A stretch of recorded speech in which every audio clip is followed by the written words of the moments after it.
So welcome to Tara Institute again. My name's Damien and I've been leading this month's Monday nights. And so the basic topic of this month has been trying to put together two different ideas. And one of the, they're not that different, but they're... So one idea is that I have an instinctive wish for happiness and an instinctive wish to be free from suffering, and that I should recognise that within myself and see that my actions in general have always been motivated from that basis. Fairly straightforward proposal in that all living beings live their lives motivated by the wish to be happy, to be satisfied, to have peace, to have comfort and pleasure. You know, there's many different ways we might express it, but the basic idea is that I want to be happy and that I am free from suffering, problems, sickness, disturbances, torment, turmoil. So similarly, many different words that we might use to describe this simple wish to be free from suffering.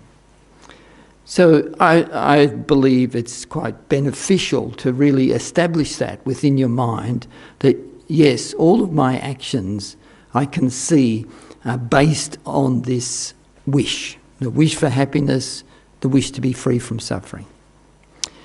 And similarly, I can see that every other living being is the same, right? And so sometimes we might struggle to understand why somebody else has done this or done that. Why have they hurt me? Why have they lied? Why have they done this? Why have they done that? And for me, the main reason is they want to be happy and they want to be free from suffering.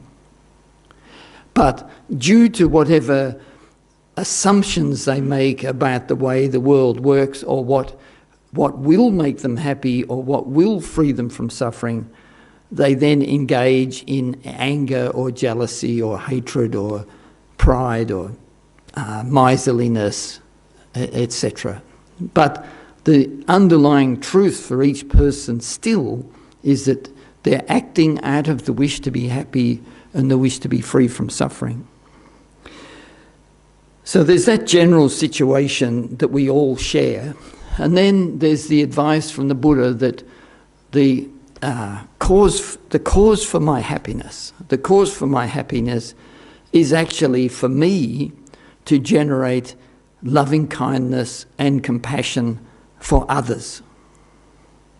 Right? So there's this instruction that it is, if I want happiness and I want to be free from suffering, but the cause for that is actually for you to generate loving kindness and compassion for others. So that's the basic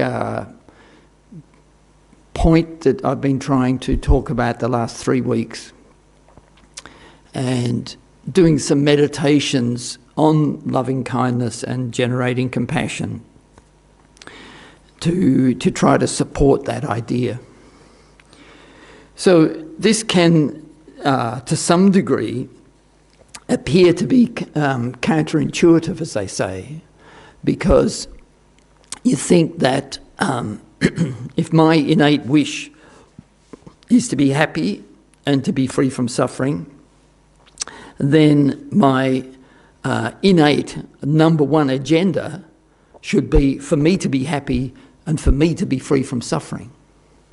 And to a large degree, that's actually true. Our innate behavioural model that we live by is, yeah, absolutely, I want to be happy and I want my happiness. And yes, I want to be free from suffering, and I want to be free from suffering, you know, like as a driver in my life. And so the the natural inclination for us then is to be wholly focused on my happiness and my freedom from suffering. You know, wholly focused, 100%. This is, and you hear a lot of people say, well, before you start caring for others, you have to care for yourself. You've got to generate love and compassion for yourself. I personally don't think we lack care and concern for ourselves for even an instant. But those statements show that given this natural instinctive wish for my happiness and the wish for my freedom from suffering, I have embarked on a behavioural model and actions and thinking. So I've engaged in a particular pattern of actions and thinking. And the unfortunate truth is that the tools that I sought to fulfill my happiness are actually tools that end up causing me suffering. And in particular, we can discuss, for instance, anger.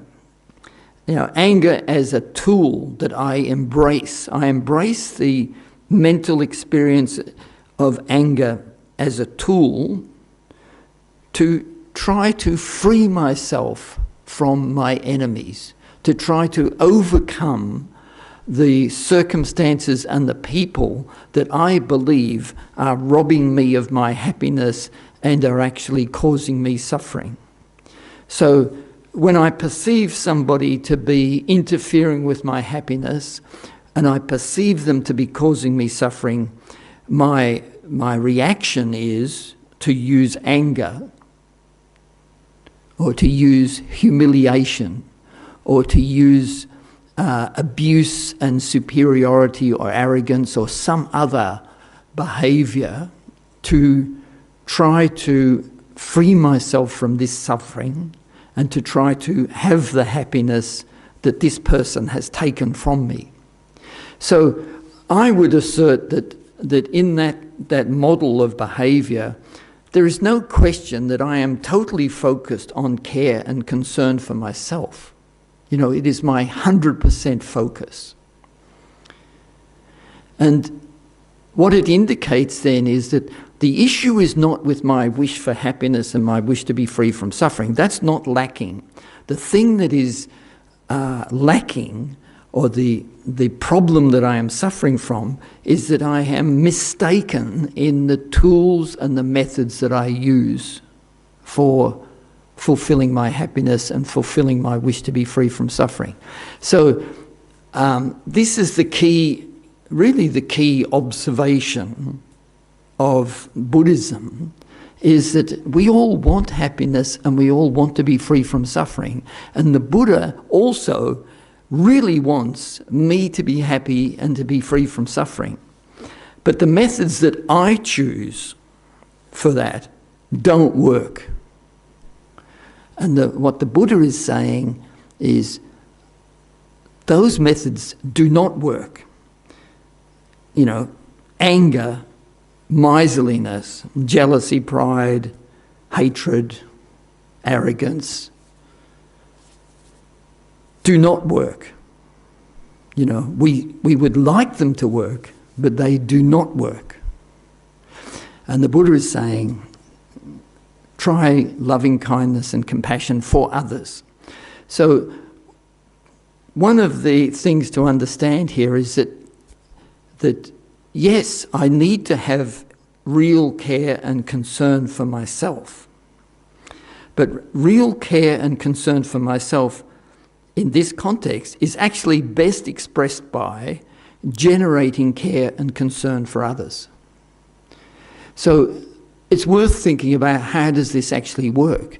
So one way we can think about it is that if I am totally focused on my own happiness and my own freedom from suffering, then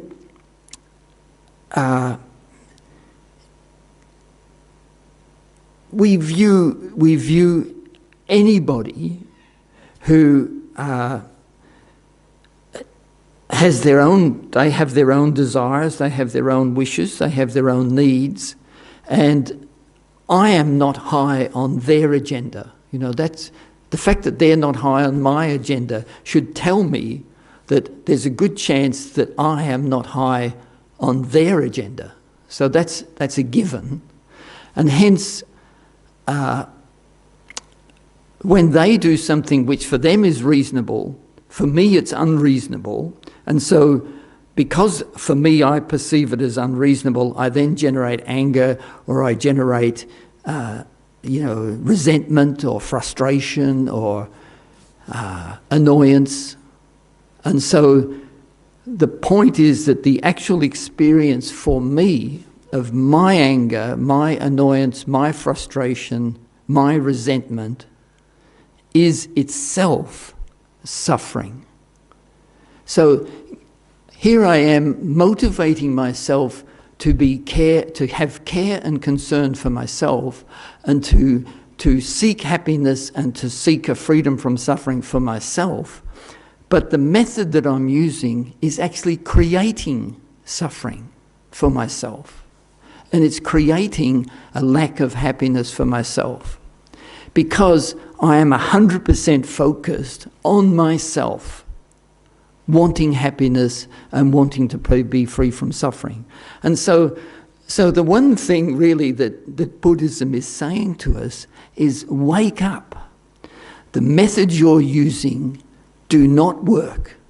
You know, this is really the absolute bottom line of the Buddhist philosophy, is wake up. The tools that you are using do not produce happiness and freedom from suffering. In fact, they are producing a lack of happiness and they are producing suffering within yourself. So that's the basis on which the Buddha then advised, develop loving kindness and compassion for others. That's the pathway for you to actually have real happiness, to develop a real meaning in life, to develop a real satisfaction in your whole being.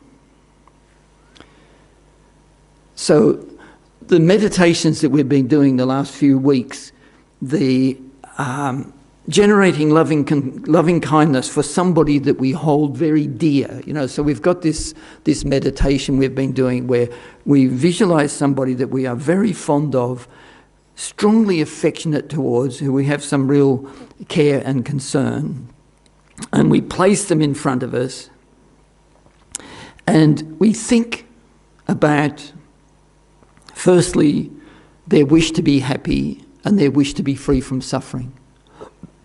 So you see the person clearly and you think, this person really wants happiness and really wants to be free from suffering. So actually try to generate a feeling for their wish for happiness, you know, that this is something that is really true for them. And then you look at their situation, and so there's many different levels how we can look at somebody else's circumstances and look at whether they have happiness or whether they lack happiness, and whether they are free from suffering or whether they have suffering. So there's these various different ways of looking at a person and thinking about their immediate suffering, their future suffering, the general suffering of life, you know, sickness, aging and death, the mental torment, the consequences of their actions is also something that is waiting in the wings to ripen as suffering. So these are all of the different things that we consider. So we start to really see that the person is, really wants happiness but lacks happiness. And not just in this very moment, but their future destiny is not necessarily one of happiness. but it can be one of great suffering and turmoil. And so we observe this in the person, and then we try to generate loving kindness, which is really the wish that they be happy, that really from your side, generating a wish for them to be happy. And then the mind of compassion is a mind that sees that the person wants no suffering, but they have suffering, and so we generate a mind that wishes that they be free of that suffering, to be free of that, rid of it, sort of that wish. So that's what loving kindness and compassion are. They are the wish for somebody to have happiness that they lack, and the wish for somebody to be free from suffering, which they actually are experiencing. So we're generating those minds of loving kindness and compassion for that person. So then I asked you to generate some sort of sense of this being your responsibility. Like to have some sense of responsibility, or you step up to a feeling of being responsible for this. So we had a little bit of a discussion about how human beings do actually have an instinctive or a natural altruism as part of our, maybe we could say as part of our DNA, if we wanted to use scientific terms, but you can see that humankind only survive by a presumption of kindness from the mother or from the parents or from the society, and human beings only survive on a presumption of society, cooperation and kindness, and a general care and concern for everybody, because we don't walk around with a giant hard shell on our back to protect us. We don't have huge claws and teeth that make anybody reluctant to come near us. We are actually,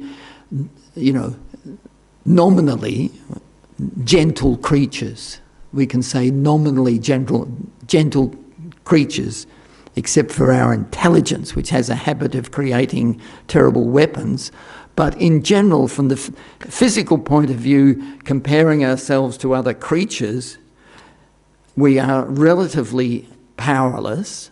We don't have protective skin or shell or big fangs or, live in caves, in little burrows that nobody can get to. There's so many things where you can see that creatures have to protect themselves. Humans, it's like we naturally don't expect to be attacked. There's an element of softness, and a child can only be reared in a human society because of the kindness of others. So there is this, when some animals are born, the moment they're born, they can run off by themselves and seek food, but not humans. For months and months, we can die every day if we do not have the support of others. So the human being has got this softness and instinctive altruism. So that's something we can draw on. We can draw on in this meditation. So we recognize that, and we are trying to develop that feeling. So we have, I think, an inclination to be able to generate love and compassion for others. So in the meditation, we generate that love and compassion, and then we try to generate this sense of, this is my responsibility for this person. So in the same way that a mother appears to instinctively feel that sense of responsibility and would even give up their own life to help the survival of their child. So we can draw on that natural human compassion. So But then, you know, the task is set to think, generate this sense of responsibility, and then to actually think, what can you do?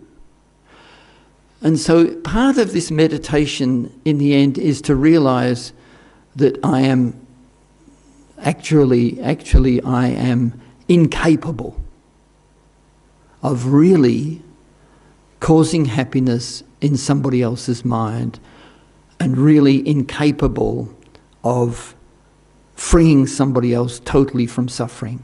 As I am, as me as I am right now, I am incapable. So just one point to make about this type of meditation. So this is what you would call an analytical meditation. So we've got a circumstance that we are examining, and we're using our intelligence, and we're using what we've heard and what we've understood ourselves and what we have come to accept as a truth. We're using those different things to examine this circumstance. So in this case, we sort of come to a conclusion which is a little bit unacceptable, in a sense. It's a little bit, I won't use the word depressing, but it's a little bit bleak, in a way, that we are coming to a point here where we recognize that even if I generate this strong love and compassion, I am actually incapable of following through with that love and compassion to really make a difference in somebody else's life. And the point of this meditation is that sense of incapability is really important to then motivate us to acquire more knowledge, better skills, whatever it is that we need to be able to really benefit others. And so we're motivating ourselves to do something to improve or to develop, so that I can acquire the necessary tools to be able to really benefit somebody else. So although I've put forward the meditation in this way, really the heart of this meditation reflects the important points of the bodhicitta meditation. So there's this quality which is just using a Sanskrit word. So this is a Sanskrit word, bodhicitta. And we can say that bodhicitta effectively means the mind of enlightenment, or Buddha mind, the mind of enlightenment. Citta in Sanskrit is mind, and bodhi is like awakened, which indicates the Buddha or enlightenment. And so in the formal meditations on bodhicitta, this same process is actually undertaken, that we generate love and compassion for others, and we really see their circumstances, and then we try to generate this sense of universal responsibility.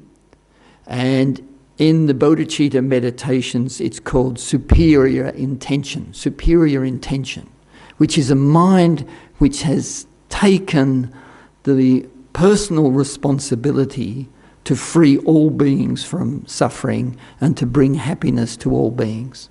So it's called a superior intention. But the process of that meditation is the same as what we are doing here. In relation to one person, the bodhicitta meditations, we try to do those in relation to all living beings. And you come to the same point to see that you are incapable.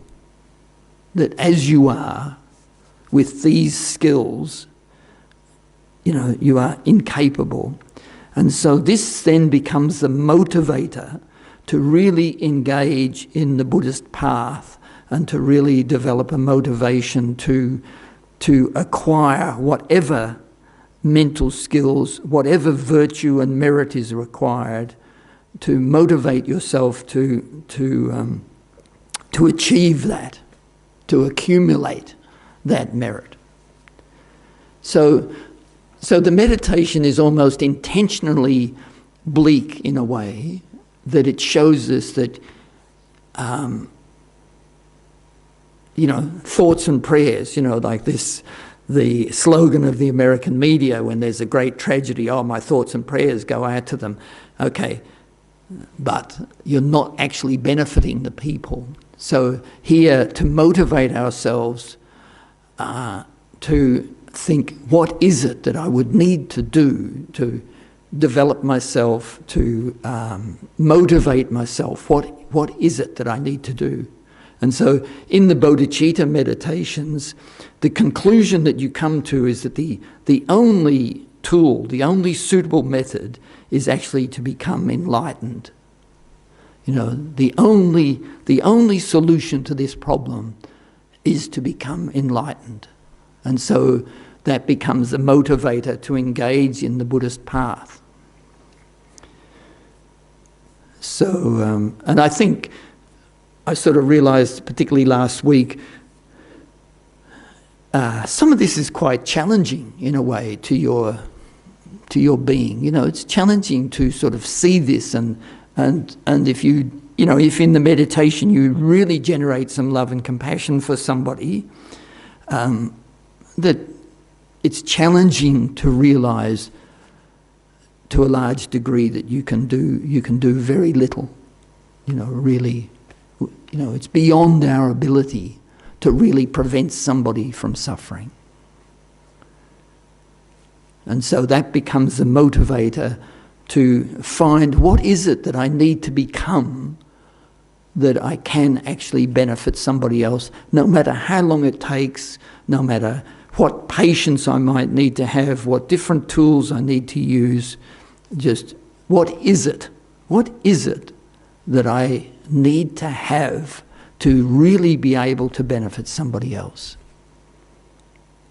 So this is sort of the essence of these bodhicitta meditations, and it's sort of what I've been trying to approach in maybe a slightly more gentle way, but but it's still confronting, and we have to accept that.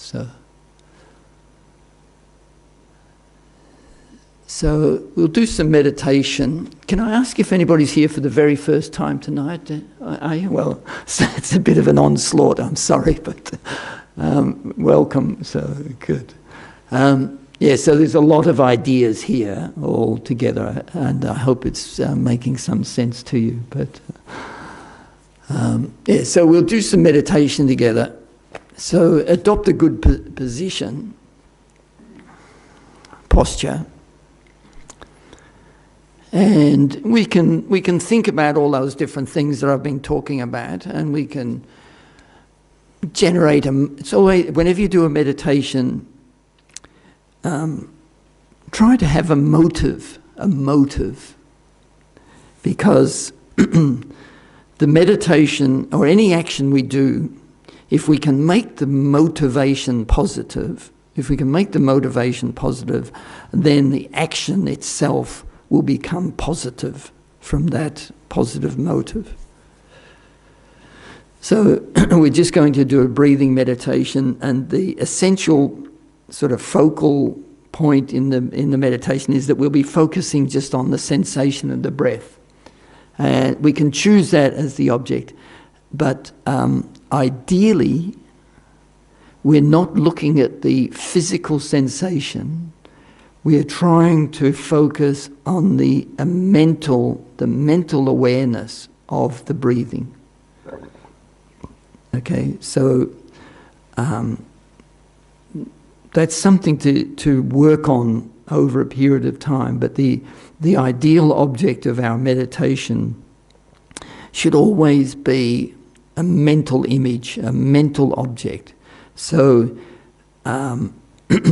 you can say that when I'm breathing, I have a physical touch sensation of the air on my nostril, but then I have an awareness of that. And so there's the physical sensation, and there's an awareness of that. And ideally in the meditation, I choose the awareness as my object of meditation rather than the physical sensation. So initially you might find it impossible to see that there's a difference between the awareness and the physical sensation. But that's, I think, something to work on over a period of time. But ideally in meditation, the object of our focus should be mental rather than physical. Okay, just put that aside. We're just focusing on the breath. So bring your mind within yourself, not yesterday, not tomorrow, not thinking outside, no distractions. Keep bringing your mind within.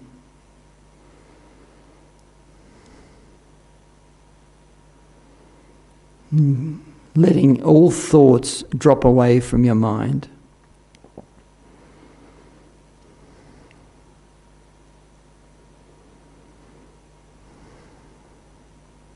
Until your mind comes to like a clear space of no thought.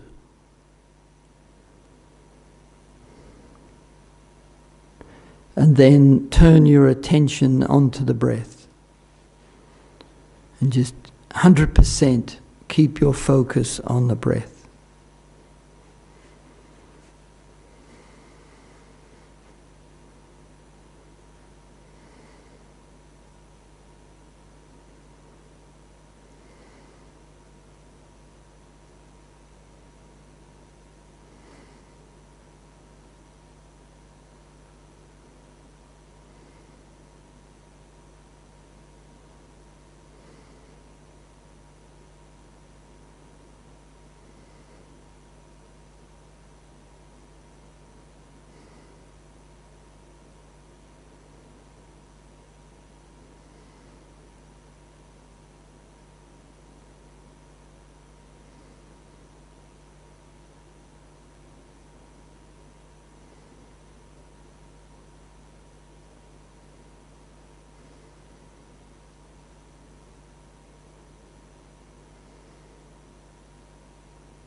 So just relax your concentration a little bit and review what happened in your meditation. So have an honest appraisal of what you were doing. And then strengthen your motivation. I think, okay, I was daydreaming a bit, I was a bit sleepy, I was thinking about this or that. All right, so I'll now repeat the meditation, and I'll put in some strong effort, because there are real benefits. There are real benefits to come from meditation. So I will repeat that meditation now for another few minutes, and I will keep my focus 100% on the breath. So just repeat the same meditation, but striving to have your focus completely just on the breath.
So once again, just relax your concentration. And then, once again, review your meditation. And now, reaffirming your motive. We'll just do one more minute. But 100% keep your focus on the breath.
So we can just relax our concentration.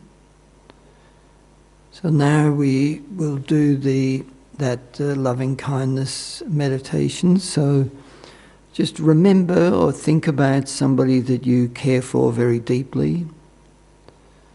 You know, you have some affectionate feeling, some care and concern towards them. And place them in front of you. Imagine that they're sitting in front of you, facing you. And you can start to, first of all, think that, yes, they want to be happy. They want to be satisfied, to be content. They want to be peaceful. They want to be calm in their experience, to be happy in their experience. And they don't want any suffering. They don't want any disturbances or turmoil. They want to be free. The suffering that they do have, they want to actually be free of it. Whether it's sickness or mental disturbance, they want to be free of that suffering. So use all your knowledge about the person to look at their wish for happiness and their wish to be free from suffering. And then examine also their actual experience. And you can think about their future suffering. You can think about their present, their immediate physical and mental suffering. And just observe all that you know about the person. And also all that you might know about human life itself. You know, what sufferings there are, and the way that we undermine our own happiness. So actually see this in this person who is very dear to you. So constantly have that feeling of affectionate love or affection. Constantly have that feeling of affection underlying your analysis.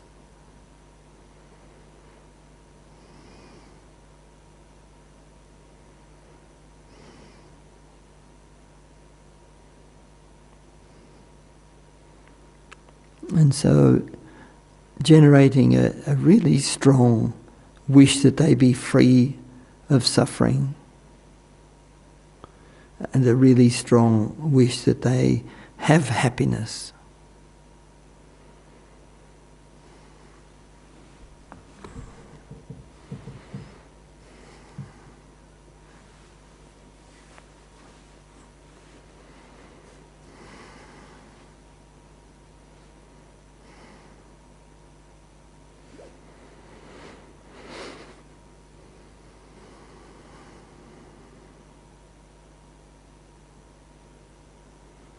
And so keep your mental focus on this task.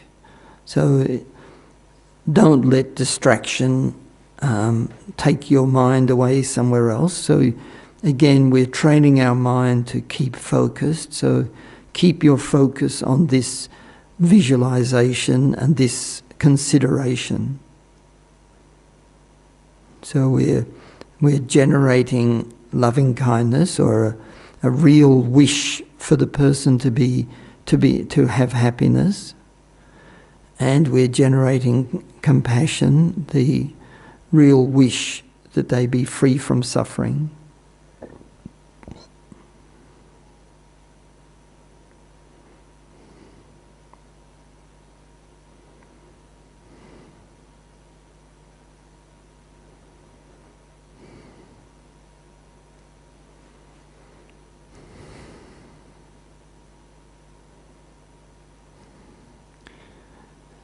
So we can think how wonderful this would be. You know, we can actually think how wonderful this would be.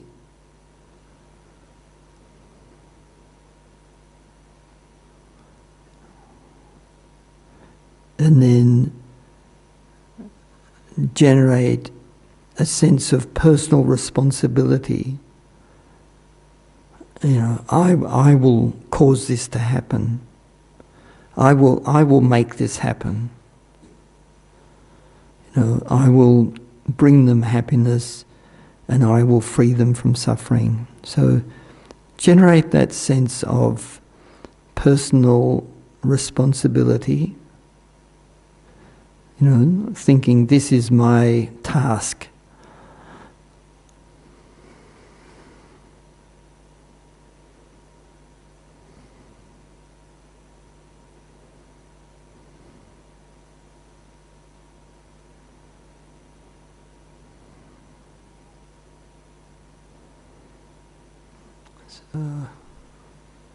So we can bring our concentration back to the room.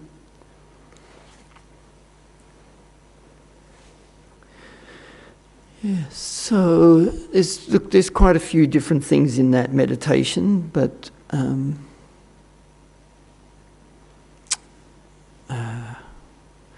anyway, we can discuss that or any other questions. We've got some time. Yeah. You say we're incapable of affecting the happiness and freedom from suffering, but at the least we're not Harming. making them unhappy or causing them suffering. So we're not necessarily helping. Yeah, so the question is this particularly in relation to the person you're very caring towards, or? What you were saying earlier is summing up this week and such. Just like a friend, enemy, stranger, at least you're not wishing the enemy harm. You're not holding that inner animosity, so at least you're not sort of in your mind acting badly. Surely that's a thing. Yeah, so the question is about, you know, because we're not actively harming or not actively trying to harm others, that is of benefit. And absolutely, you know,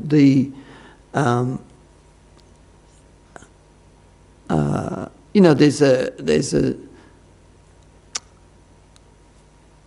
you know, if we sit here and we generate a visualization of all living beings, and we sit here and we generate an attitude of non-harmfulness to all living beings. You know, like you think, I do not want to harm any living being.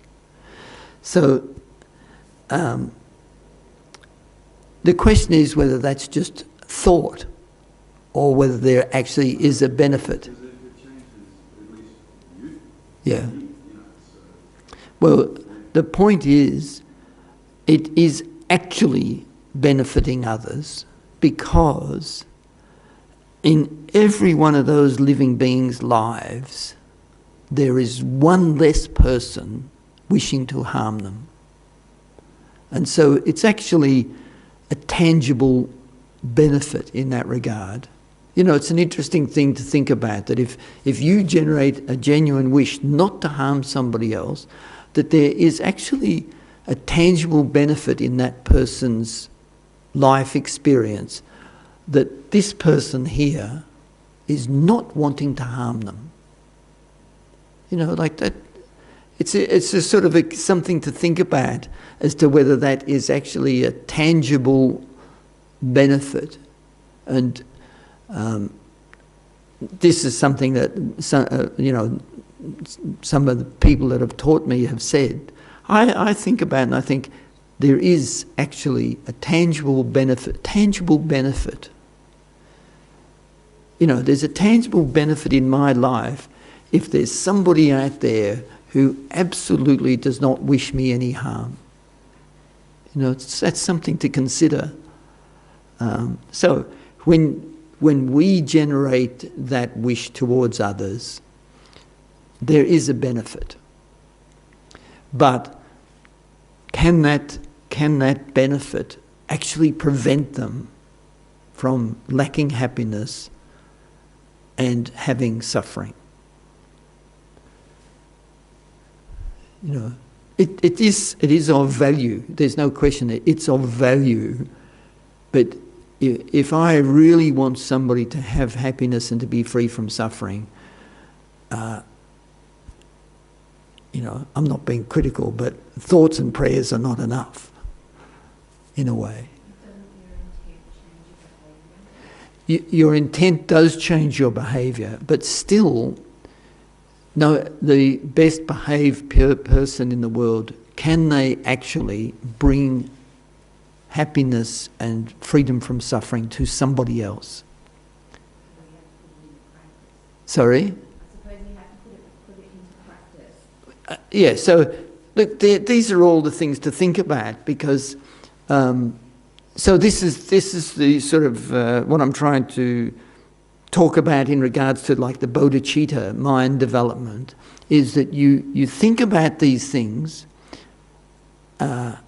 through analysis, and you think, for instance, is just my nice good wishes for everybody, is just my good wishes and not wanting to harm anybody, is that enough to actually free somebody from suffering? And the conclusion, I think the conclusion you come to is that, okay, it's nice and it's beneficial, and there might be some little bit of tangible benefit in that they do not feel harm from me, and that is some benefit. But it's not actually curing the problem of lacking happiness and encountering suffering. Because for any living being, their happiness and their suffering are produced by a whole collection of causes and conditions that they themselves have generated. So happiness has causes, suffering has causes. And so when a person is having a lack of happiness and is having suffering, it's because they have not created the causes for happiness, but they have created the causes for suffering. And so all of my thoughts and prayers in the world will not change that.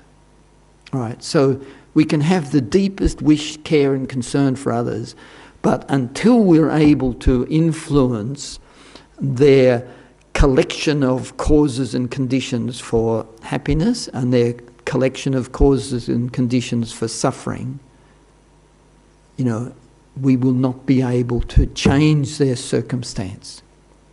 You know, no matter how much we wish we could. So that's part of the meditation, and that's the sort of the basis of this bodhicitta mind, this wish to become enlightened, is that you come to see that the only way you can really benefit others is to have the capability of being fully enlightened and to be able to work with every aspect of the person forever. You know, that you never depart from helping that person. And the way that the person ultimately is helped is that they themselves generate the causes and conditions for happiness, and they abandon the causes and conditions for suffering. Because in the end, it is only the person themselves who can actually solve their own problem. But you can help that process. And that's basically what the Buddha is doing, is helping us find the process for me, you know, like for me to acquire the right causes and conditions for happiness, and for me to abandon the causes and conditions for suffering. That's the only solution for me. Because it's my happiness, my suffering. I'm creating the causes for both. I need to eliminate the creating causes for suffering. And the Buddha enables that. But the Buddha, like the Buddha has said, I can't wash away your problems with water. I can't sort of anoint you with a thing that suddenly makes you happy. Impossible. The only thing the Buddha can do is teach you the methods to do it for yourself. So look, generating love and kindness for all living beings, it's tangible benefit, but it's not solving the real problem. So.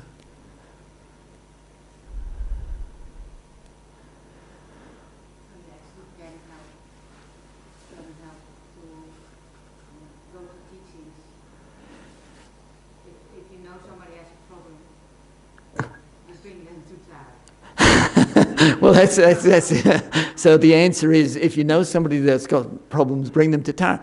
It could help,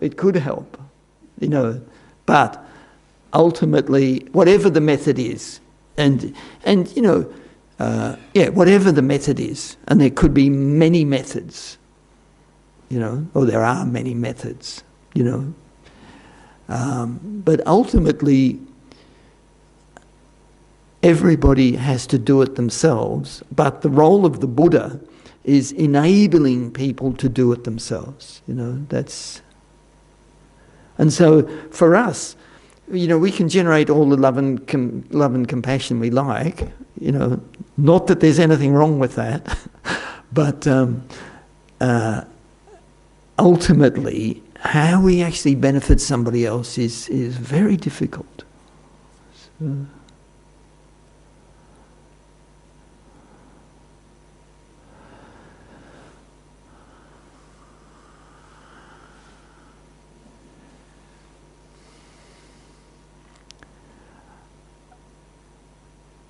But I think inspiring.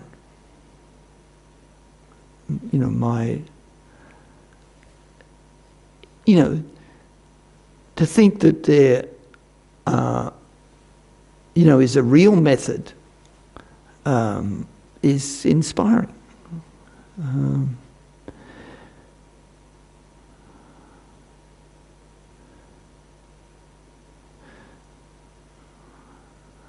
I keep thinking, the awful situation in America where they have school shootings, all this sort of mass killing things that occur seem every week. Every week there's a killing somewhere in America, or a couple of times a week in an office or a school or something. And every time it happens, some people say, gun control, and they say, oh no, this is not the time to talk about gun control because there's these people who are mourning, it's terrible, we can't talk about gun control. You're politicizing the suffering of these people to talk about gun control. Rather, it's just thoughts and prayers.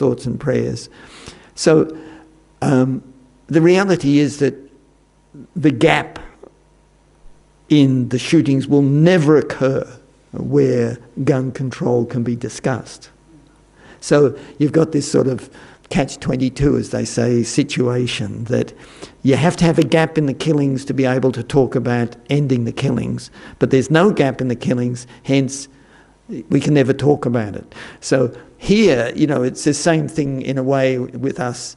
We're talking about trying to create happiness and the end of suffering for all living beings. But the point we have to recognise is that I am incapable.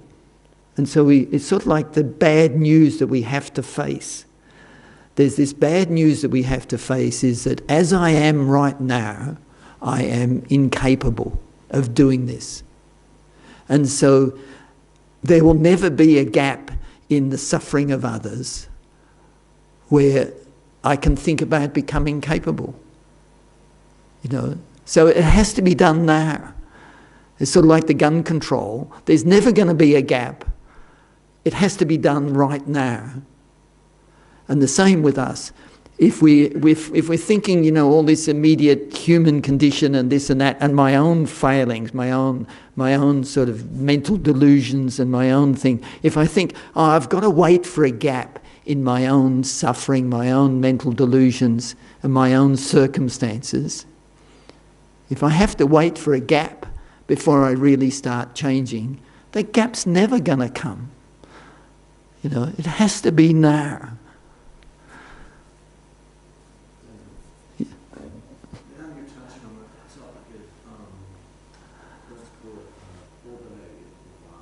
Thought transformation, maybe, or. If I follow you correctly, you're sort of suggesting that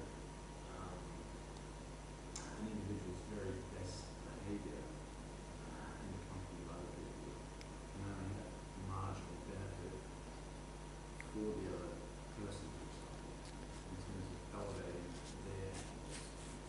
The flip side of that, what is the flip side of that we have led to the ability to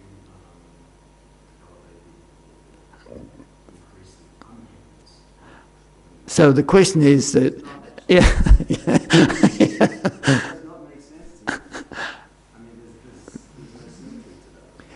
So, all right. Well, there actually is. So the question is that, I'm sort of putting forward the view that we have a very limited ability to benefit others.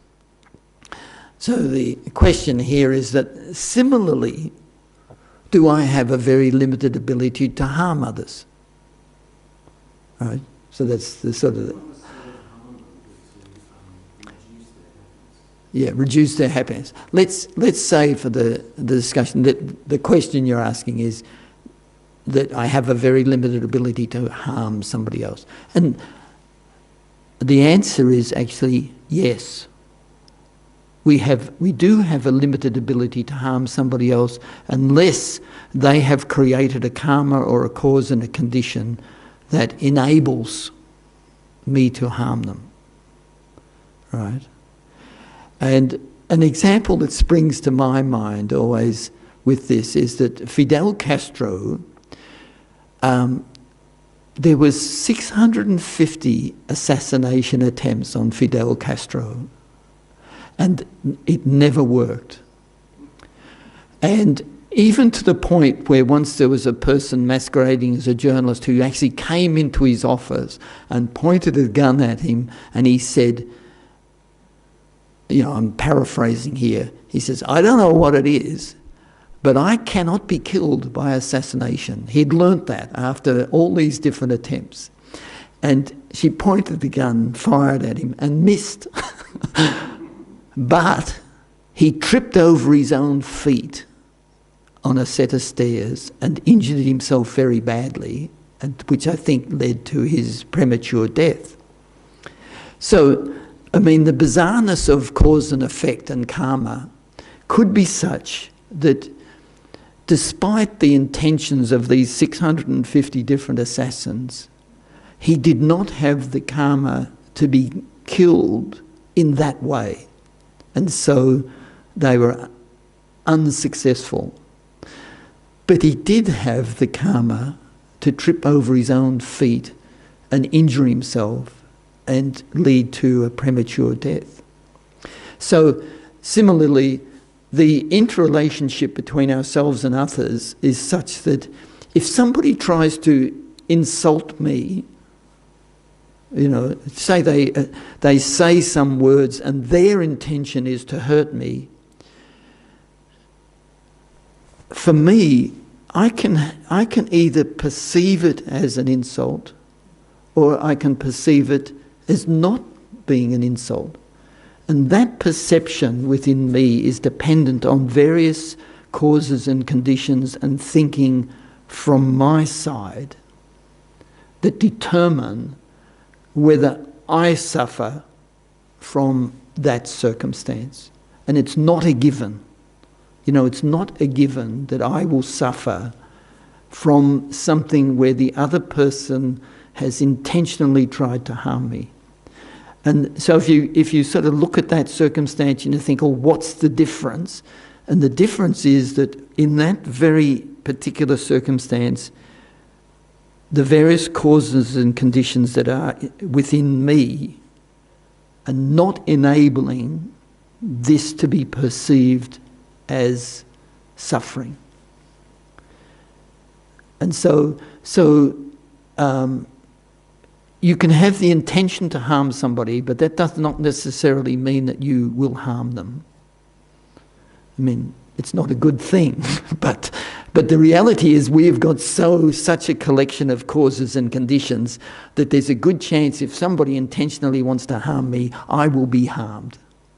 But it's a combination of the two, you know. And so similarly, somebody may actually have the intention to benefit you, but you perceive it as harm.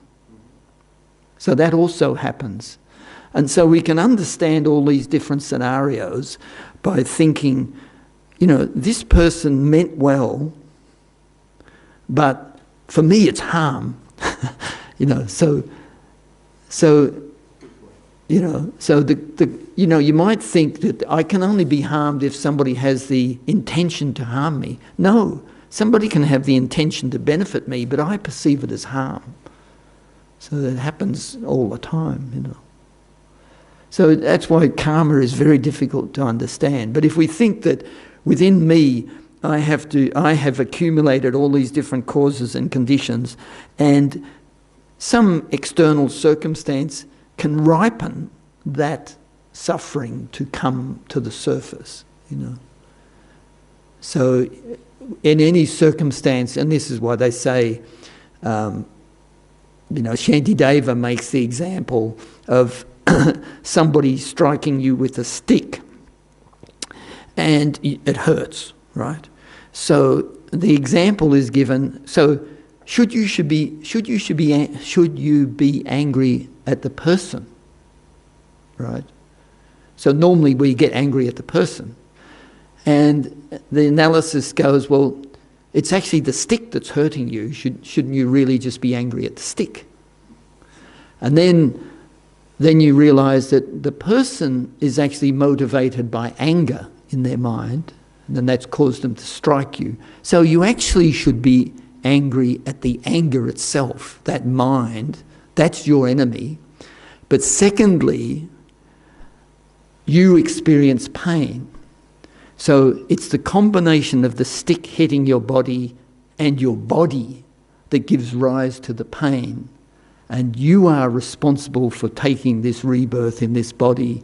And so you have given rise to the body that is pained upon being struck.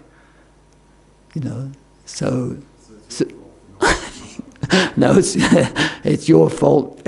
So anyway, this is the analysis. But one of the conclusions of the analysis is that you see the fault of anger.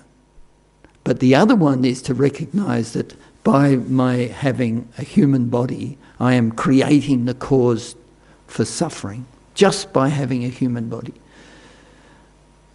So maybe we'll end the discussion there. So thank you very much. So we can just do a little, like mentally we can dedicate the merit.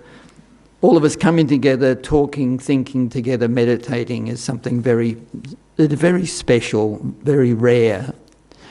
So think that takes the form of a ball of white light and completely dissolve it into yourself so that your body is composed of light.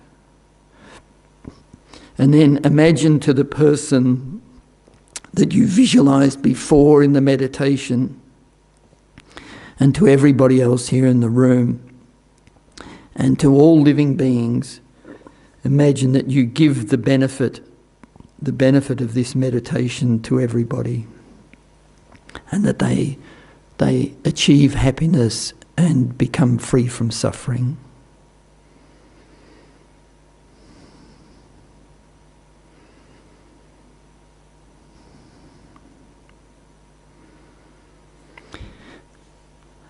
So thank you very much.